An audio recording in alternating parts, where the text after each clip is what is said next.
so welcome to the very first inaugural Rocking Midlife podcast. And I'm so excited, as in this very first episode of something that I've been dreaming of for so long.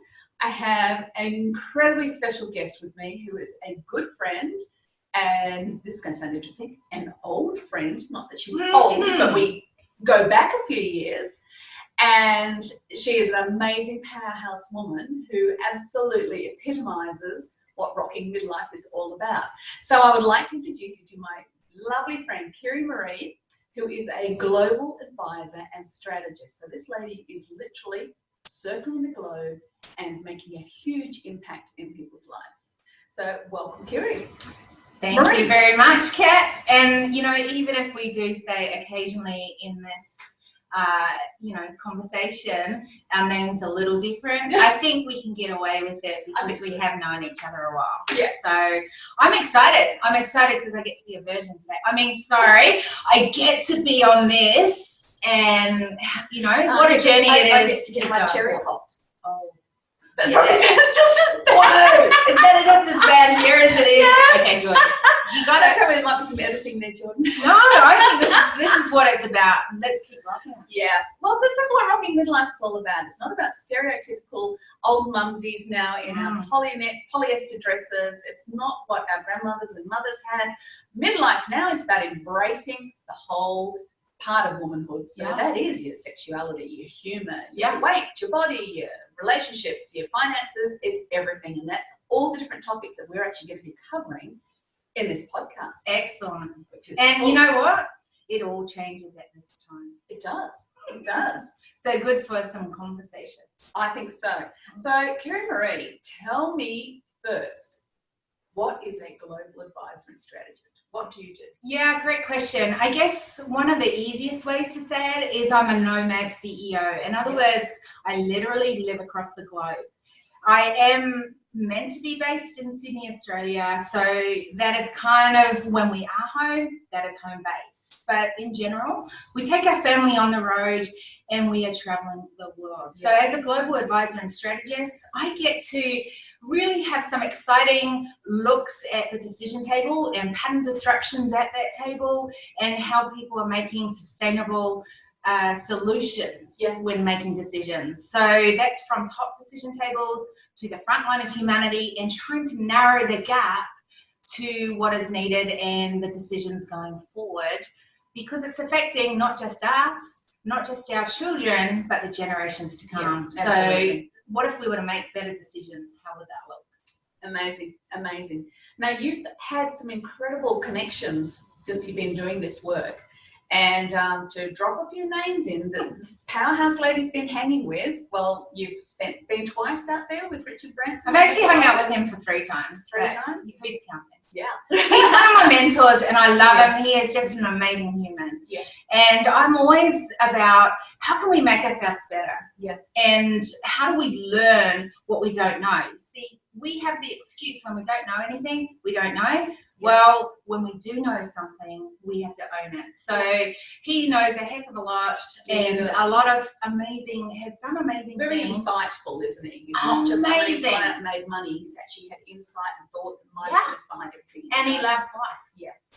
So how do you combine that to make a difference, build economy across the world, and be an awesome person that he is? So why not learn from him? Yeah, absolutely. And you have a very recent, brand new partnership, from what I understand, and I'll get you to explain who that is with. So I think you're talking about the King's family. Most people know Martin Luther King, who was about the dream and the changes that he brought across the US, but across the globe as well. So I have the privilege of partnering up and being the global advisor and strategist and moving the new evolution, which is his son, Martin Luther III or Jr., and Andrea King and Yolanda, Yolanda, their daughter, and looking at the evolution of what can it be, not just what Martin Luther the King brought to the table, but how can we use that platform to now do the next, the future forward. And so we're working very much on global peace, global equity, and global justice. There you go, rocking midlife, done and dusted. Isn't that amazing? It's just been incredible, because like when I first met Kiri, gosh, 25 to 27 years ago, something like that, long time back, she was just this little Kiwi girl, single mum, in a college in Australia, of which I was one of her lecturers, and we connected there. And yet this amazing little Kiwi girl now sits on the table with these incredible global decision makers, and has just had this amazing impact. So can I just say something on that? Here's the thing that, you know, your listeners need to understand. Every single one of us, whether we're at top decision tables or the front line of humanity, the thing that we have in common, whether it's our gender, whether it's our color, whatever it is that we are all humans. Well, most of us at the table, right? And so that's our common ground. Yeah. So it doesn't matter who I'm having a discussion with. It doesn't matter who it's about, what it's about. What I really want to see as the big audacious goal is, how can we create a world where there's 100% for humanity culture going forward? So if that means sitting at tables with these amazing humans, whether they're at top decision tables or at the front line, every single one of us are important. And why I say that, going back to the fact that you were the principal at that time, and you know, you gave me a voice where there were people that didn't want to give me a voice. And you saw me not as that single mom with these kids who probably will ruin life and go and keep doing the same pattern, but you gave me a voice. And that is what I'm about, is giving platform so that humanity can have a voice. Well, that's what I do a lot. So it's not just your bad jokes, right? So. I know. Yeah, all right. Yeah, but it is. It's absolutely true. Because at the end of the day, it doesn't matter what your title is, how big your automobile is, if you live in a mansion or whatever. We're still humans. We still need to coexist and still need to make decisions that are based on helping other people and making a good impact. Here's the thing: if you don't make a decision, because people go, "Well, I'm not very good at making decisions." When you're not making a decision, you're still impacting humanity going forward or not. Just why wouldn't we make decisions that are going to add value to humanity rather than take it away? So I'm going to bring it back to Kiri-Maree, the woman. Okay. How is it? You have been, she's a woman. How is it? Like you do an amazing job. You travel the world with this nomadic lifestyle, but you do it with all these children in tow. And Kiri's children, you know, some of them have special needs as well. So this amazing lady is not just out there like, you know, impacting and talking to people at the UN and this, that, and whatever. She's also a mum bringing up these kids and doing an amazing job. How has that been, learning to do all that? I think what's everyone's got to keep as a lens to look through is that we're all human and we all have a purpose. We all have whatever is our story. Now, I could have continued a pretty sad story and I wouldn't be here to tell the story today. But I also had children and I wanted it different for my children. So how can I live a life that is going to be a legacy for my children going forward? And the only way I can do that is by modeling it. So yes, I've got kids with special needs, but I tell you, I wrote this magazine once and, you know, it was the 10 leadership lessons I learned from my autistic children. Wow. And there are some things that I've learned by having some of these challenges that I've had to go through. And they have been the most, like, here's one example.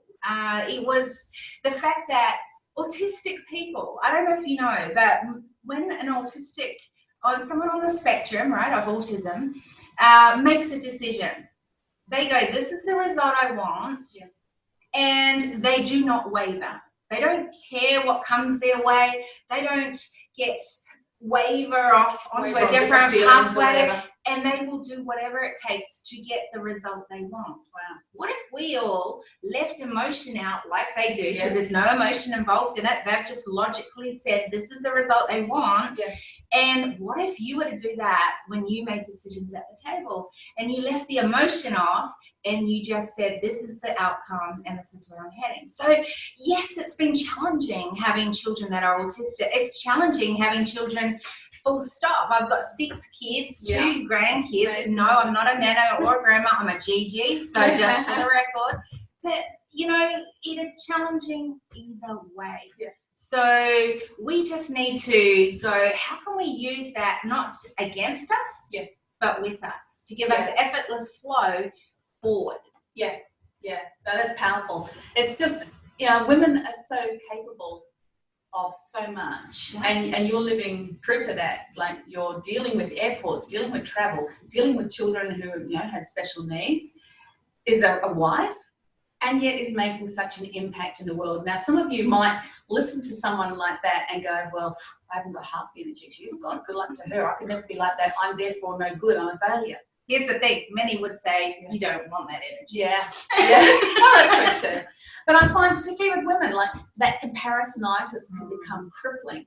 And often when we hear of someone who's making such a powerful impact like Kiri-Maree is, that we therefore can think, well, I can never do anything like that, so therefore what I have is nothing. What would you say to the average woman who's out there just wanting to make a little difference in her world, to rock her midlife?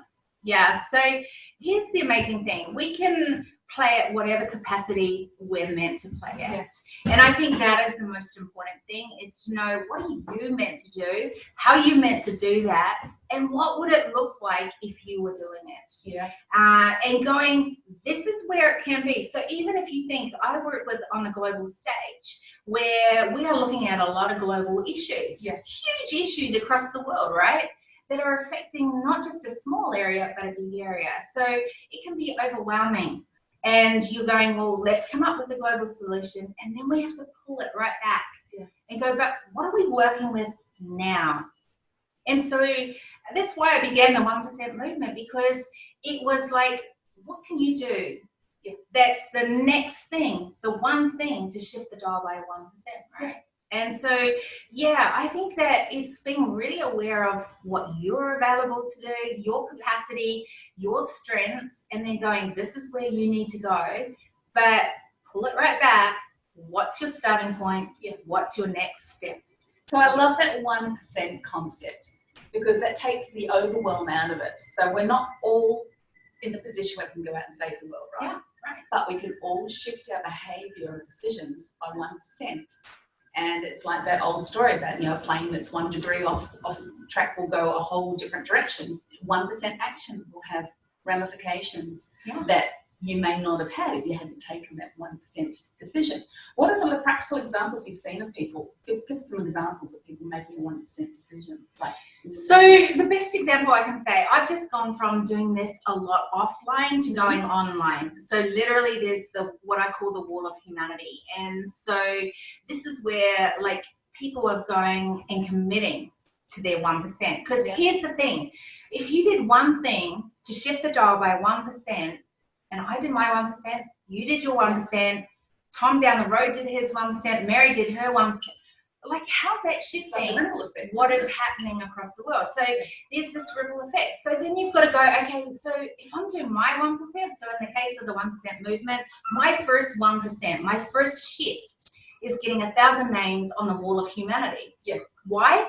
Because there is 1,000 humans who are committing to making a difference across the world. We now have it up on the wall. We now can collaborate with each other, going, hey, I love what Kat's doing over there, rocking midlife. How can we get, you know, how can I support her? Who do I know that could get her to be able to shift her 1% even faster so she can get to her next percent, you know? And, you know, and also in that case, I do it under the Sustainable UN goals as well. So what is it that everyone is doing that is shifting what is happening across the globe as well? So it's, you know, in simple ways. You know, I interviewed this amazing friend of mine who she is, you know, she's won a lot of awards in the US for her work as a CEO of an amazing company. And she has this company also that is in India that is very, very huge and works very closely with her work in the US. And when I asked her that question at the end of our conversation, she said to me, Well, the one thing I could do is I could create a childcare in the company that we have in India so that there's no excuses for the woman to be able to come and work there, because that's the thing that would stop. So in her case, that was her one thing that she wanted to shift the dial. In other cases, you know, I've got this amazing client who, you know, she's been an amazing naturopath and clinical dietitian, and she's bringing her stamp to the world, and she is saying, my one thing is I just want to see 1,000 names of people committing to having healthy lunches. Yeah, that's wonderful. So it can be as big or as small or as across the globe or as local as you want it to be. Yeah, that's brilliant. So, you know, for women who are just going, I want to do something with my life, but I don't know where to start, just one step. Yeah. That one little step can then lead to so much more. And then, like Kiri-Maree said, that leads to the next little decision down the track once you've implemented that first one. So what else have you been up to, Bill? What else have I been up to? I think, you know, one of the things that I'm seeing massively across the world, and it's something that I'm writing a book on at the moment, and it's called isolation. I'm calling it an epidemic that I'm seeing across humanity. Wow. And it's affecting massively in business, in companies and organizations, let alone just in our households and, you know, everyday life. And my thing around that is that I believe the solution to that is actually collaboration. So, you know, I think that there's a lot of amazing people rocking midlife right now who are doing very individual things. And actually, if we join together, if we join our forces, we can be so much more powerful in bringing change in the economy as well as in the social side of impact. I love that. I love that. Now, there is another tribe that many of you who are in my Rocky Midlife free group on Facebook, so I'll plug out for that, for support, so you're not isolated. There is also another group online called the Forever Fierce Revolution, and they're the ones based out of LA with another lady who's a good friend of mine, Catherine Grace O'Connell.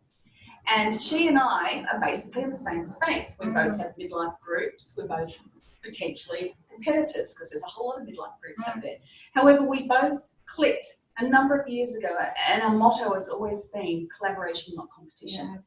And it just changes the whole thing. So I support Catherine's posts and she supports my group. And because it's all about serving, in our case, serving midlife women, encouraging, empowering midlife women. She has a slightly different flavour in her group, which is great for them. I have a slightly different flavour in my group, but they work together, and that way they impact so many more women because we're not so threatened by each other that, you know, we don't allow that to happen. We have got to get over this whole threatened thing. There is no threat.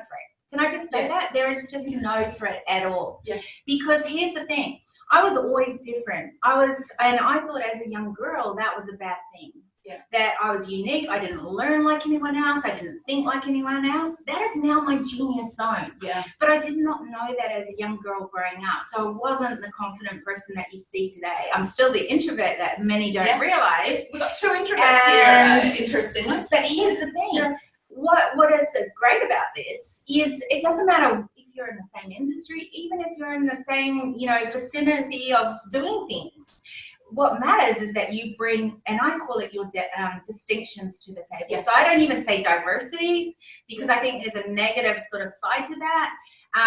And I just go, we are humans coming to the decision table, and we are bringing our distinctions, just as you bring yours, I bring mine, and that is only going to add value. And we have got to stop this. And it goes back to a lot of the systemic environments that we're built in. Things were created, systems were created from people's biases at the time, and because of things that were at the time, maybe it was beneficial. And yet we are changing, and the world is changing so fast, and we are not changing with it. And so one of the things that, you know, I do believe that we have to keep changing so that we can pivot. And one of those things is collaboration. One of those things is we are never in competition. We're just going, how can we have a win-win situation where it's going to benefit humanity together? And I think that's so critical for women because we pay lip service to the whole support other women, lift them up and all of that. But then I've had so many women, particularly in the workplace, saying, well, actually the person that's giving them the most grief is another woman. Because that is another topic in itself, right? Yeah. So I work a lot with amazing men. Yeah.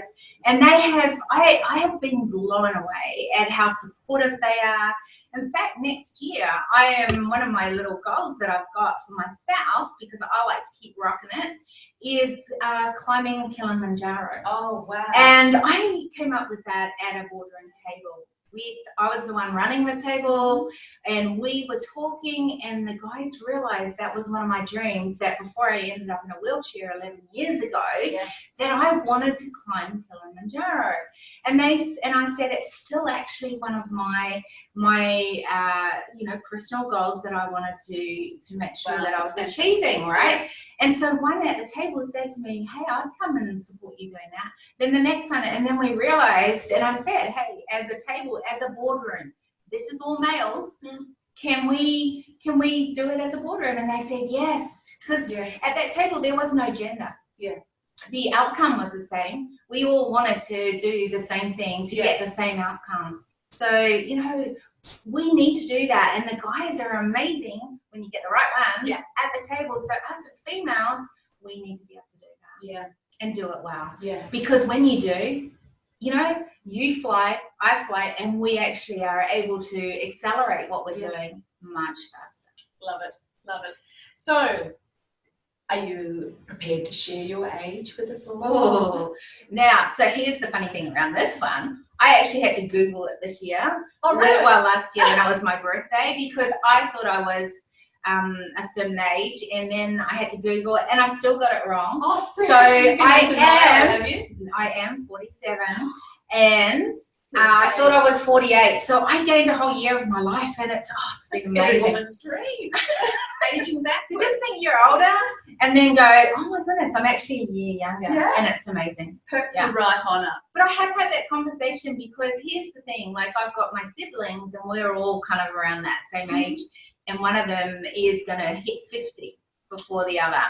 I know, but I don't know about you, because 50 for me, when I was younger, seemed really quite old. And I'm now trying to figure out, what would that look like? See, I loved 40. I loved turning 40, and it's been an amazing, this amazing decade. How do I make 50 rocking it? And that's kind of what I've been thinking. You need to be part of rocking midlife. I think so. Yeah. The 50s rock. 50s are actually really, really cool. So what's something that you learned about yourself hitting your midlife? What did I learn about myself? Yeah. I think this whole thing of, the more I travel the world, the more I go across the globe, the more I realize I don't know things. Yeah. And there's so much more to learn. I'd hit a stage where I felt like I was kind of like I'd heard everything over and over again, and things were the same, and it was, like it was kind of getting boring in that way. Yeah. What I realized is there's so much more to learn, and that excites me because I know when I learn, then I grow, and the difference I can make is so much bigger. So that means I can only keep doing that. That's so cool. So cool. Yeah. So what's on the goal sheet for this year? How's 2020 going to rock for you? So that's a big question. Yeah. It is going to rock, and it is pushing me, stretching me. So by the end of the year, I am putting on what I call the Human Intelligence Conference, and I am calling it the Economic Advantage. There's a lot of things where we are relying on systems, whether it's technology, whether it's someone else knowing it. And I really want us to begin to think, what if we, instead of saying this is how to do it, we use lens and global lens of human intelligence to look through, and we were able to ask questions and be able to answer those questions ourselves at the decision table. What would that look like in what we do going forward? Well, how would that change what's happening across the world? And so it'll be a lot of introduction into what is kind of new things to many people. But I hope that it will also be an amazing starting point for people to kind of come into the world of my world a little bit more of giving you the tools, the resources to really use our human intelligence that we are losing a lot as we are growing, getting further on in this world. And I think it's, what if we started actually being able to use our brain again and relying on that and relying on others to be able to use this too. Which is interesting when AI is becoming such a hot topic and everything. So been talking about that a bit.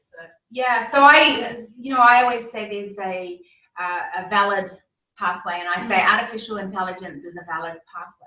But what if we did a velocity pathway and we did acceleration intelligence, right? And that's with humans. And we were able to access and be able to really make decisions that we know that we're going to have the behaviors and the results at the table. Which is really empowering, instead of hearing all the news about AI and rolling over and go, oh, that's it, we're done for.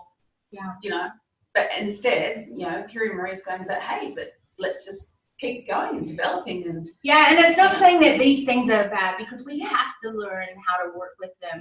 We have to realize, with my son in the medical field, having AI is actually is a bonus, because of course they're going to have more advanced things. Same with myself and my journey in the health area.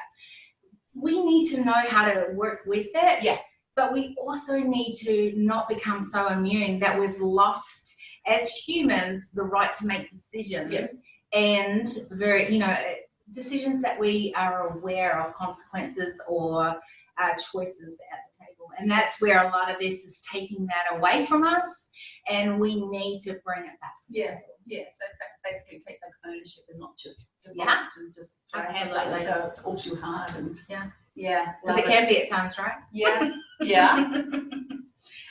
Okay, so how long have you been married? How long have I been married? I've been married, I don't know, over 20 years now, I think. Just over the 20-year mark. So, and Kiri-Maree's husband is also on the road with them. They have a company together. And how have you found it hitting midlife with relationships with your husband or with friends, and being on the road and being with kids, different ages? You've kind of not fully an empty nest yet, are you? You've still got some with you. It's interesting. I mean, honestly, one of them probably will be with us forever, because he's an amazing young man. He's 19 now, but there's still a lot of care that he needs, and we just love him coming on this journey with us. So I don't know that I would ever leave him behind to be cared by other people. I love him being a part of our world, and we're definitely involving him more and more into what we're doing as well. So this whole kids on the journey, that I never had kids to leave them behind. So I love taking them on the journey. I love them growing. I think they learn very differently from the global aspect of our life.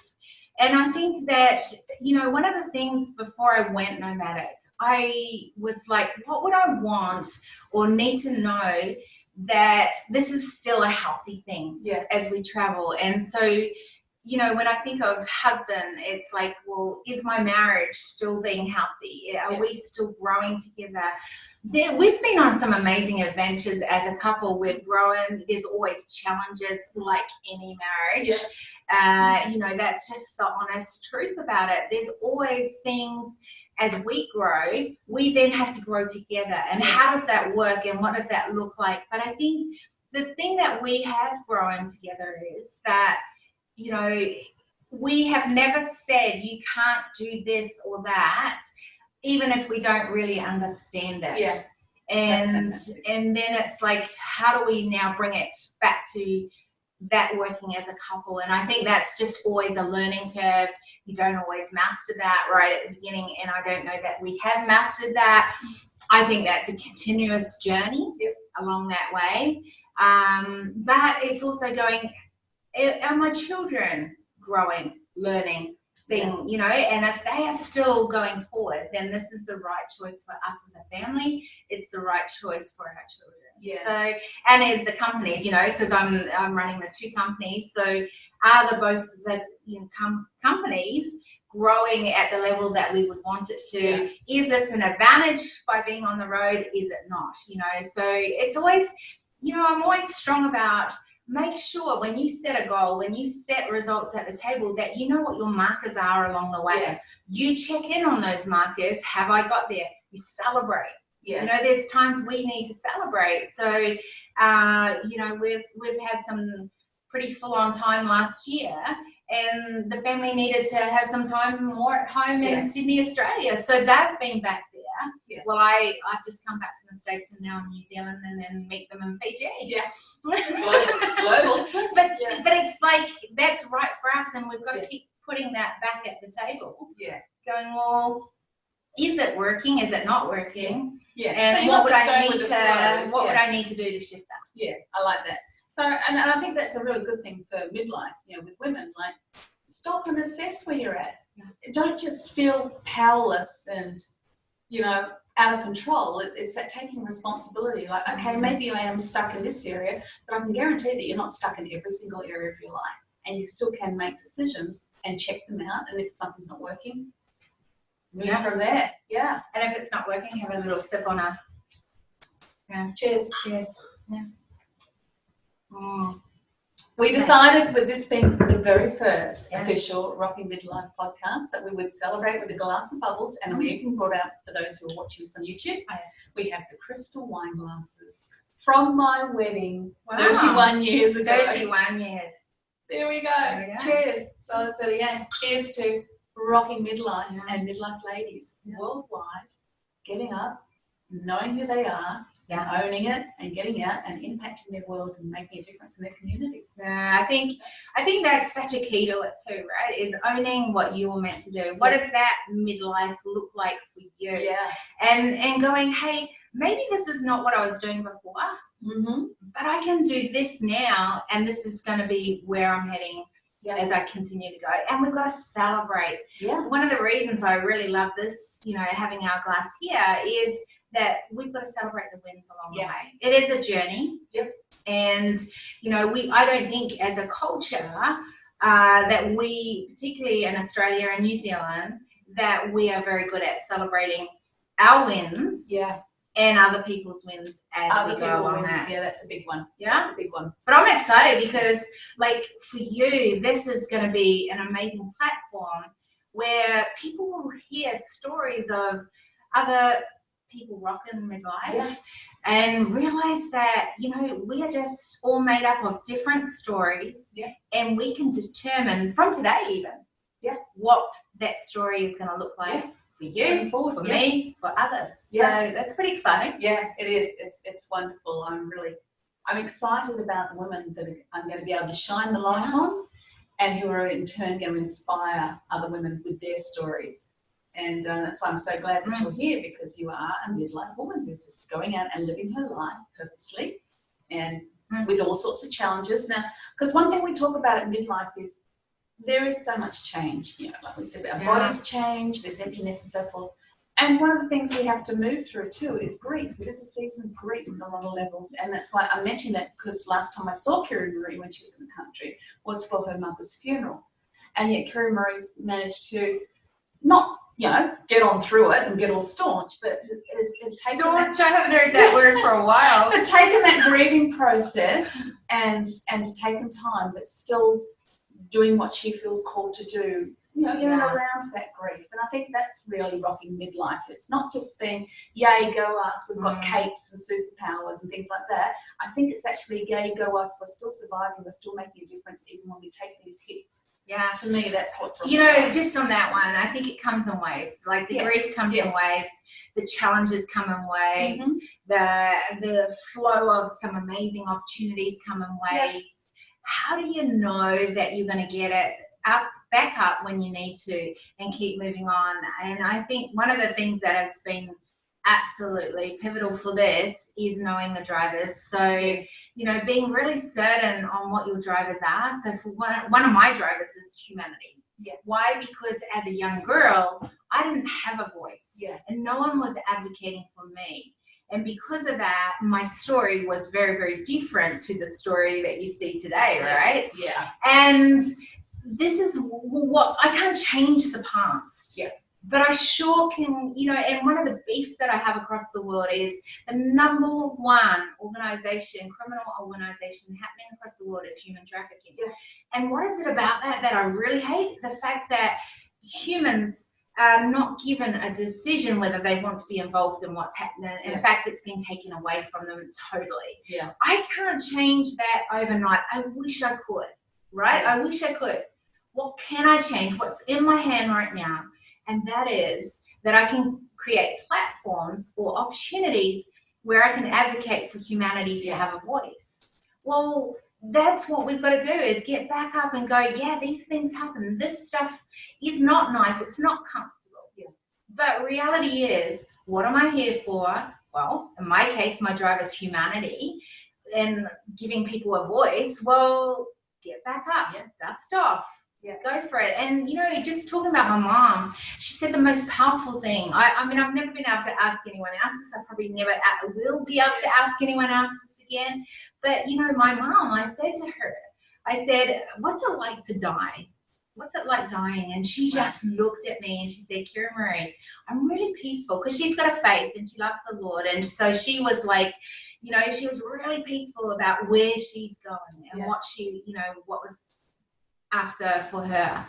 But she said, I haven't finished what I was meant to do here on earth. Wow. And I just thought, if I was to live every day living how I'm meant to live today, what would that have to look like? Yeah. And so that began my journey of going, this is how I'm playing out.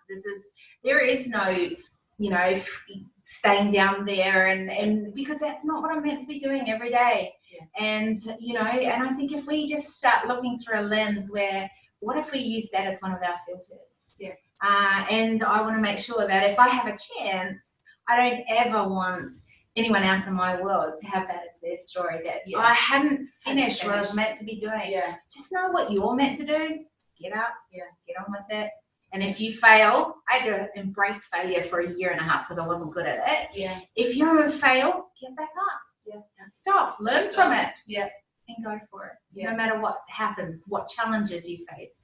And there are many challenges along the way. There are. And some will be big hits. Yeah. And it might take longer to do that. And those seasons are okay too. So knowing the season you are in and what that looks like for you. But also don't use it as an excuse. Yeah. Many said to me, how have you done what you do today? And one of the reasons is because I have this mantra: no excuses, no limitations, no buts. Yeah. And that's not the B-U-T-T, because I got one of those and a really big one. So, whatever. It's B-U-T, right? Yeah. And why? Because we've all got excuses. Yeah. So imagine if I had no excuses, what would that look like? Yeah. We've all got limitations, things that could stop us from moving forward, progressing. Well, don't let that stop you. No buts. Oh, but this happened, or someone's gonna, whatever. Own it, move on, and take action. Yeah, love that. Well, on that note, and hearing that plane going overhead, which is kind of probably just like home. Oh, it was. I was thinking, yeah, there we go. There goes someone, I know. But it's just been fabulous having you here for the very first Rocking Midlife show, and I'm just gobsmacked at what you're doing and the opportunities that you've had. But it's not so much about the opportunities that you've had, but it's about the action you've taken when those things have been presented. That you haven't held yourself back and gone, oh, I couldn't do that. I'm no good. Who am I? I'm just a whatever. You haven't. You've actually just stepped forward and been brave and used those opportunities to bring good and to make an impact in the world and in people's lives. Okay, so can I just, before we stop this, I have to ask you a question. So from what you've heard today, right, what we've talked about. Yes. Because, I am about having impact, but I'm about people not just hearing things, but making a difference. Yeah. So from what you've heard today, our conversation, what's your one thing? I knew I was going to get that. You're going to shift the dial by 1%. 1%, okay. Yeah. Well, this podcast is part of that. So even bring that down, because yes, the podcast will give a platform to hopefully make a big difference out there in the world, right? So how will you know that you've got to your next level on that? What's your one thing on that one? when I start seeing ladies coming back saying that their lives have been empowered. How many ladies would that be? I would like to see thousands of ladies. So give a number. And inspired. So 1,000 women, or whatever number you want to say, that you've had messages from that this has impacted their world. Gosh. An absolute number? Yes. Is there a deadline? Is there a deadline? There is no deadline to this, and there's no right or wrong to this. Yeah. But here's the thing. So in my case, when I say 1,000 names on the wall of humanity, I know when I've got 1,000 on there that I'm starting to move to shift that dial, right? So my next one will be another bigger number, of course. Yeah. But we've got to have markers along the way. Yeah. Well, I would love to see 1,000 women communicate to me that they have been inspired and motivated to change, to make change in their lives. See, love that. There we go. So we're going to put that up on the wall of humanity. We are. Perfect. So make sure you do check the show notes, because I'm going to have Kiri-Maree's, all her links, all her information, and you could be part of this 1,000 people. So fantastic. Just amazing. So thank you so much. Thank you. So wonderful to have my friend again. And cheers to all of you who are rocking midlife. Here's to rocking midlife. Cheers.